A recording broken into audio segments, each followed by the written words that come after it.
তো জয় শ্রীরাম সবাইকে। তো আজকে হচ্ছে আমরা তিন বন্ধু চলে গেছি তীরমোহনী গেছি আমরা ডাবটকালী মেলাতে।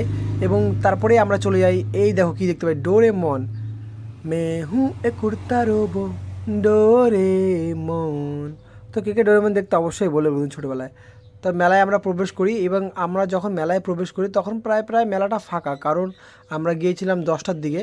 আর কারণ আমাদের সবার দোকান থাকে। এবং একটা জিনিস আমি বুঝতে পারি না, মেলাতে সবাই আসো এনজয় করার জন্য কিংবা মায়ের দর্শন করতে, বাবার দর্শন করতে, ভক্তদের সবাইকে বলি যে তোমরা মেলার চারপাশে এত নোংরা করে রাখো। সেই জিনিসটা দেখে পার্সোনালি আমার খুবই কষ্ট হয়েছে, কারণ এত নোংরা আশেপাশে দেখে জাস্ট ভালো লাগে না। তো সবাইকে বলবো একটু পয় পরিষ্কার থাকতে এবং পয় পরিষ্কার রাখতে পর্যাবরণকে। এবং দেখতে পাচ্ছি মন্দিরটা কত সুন্দর সাজিয়েছে এই পুজোর উপলক্ষে, লাইটিং চারপাশে, এই জাস্ট কি বলবো, অসাধারণ। আর এখানে একটা জিনিস দেখে আমি অবাক, মানে যারা যারা এখন দান করবে তারা অনলাইনে তোমরা দান করতে পারো।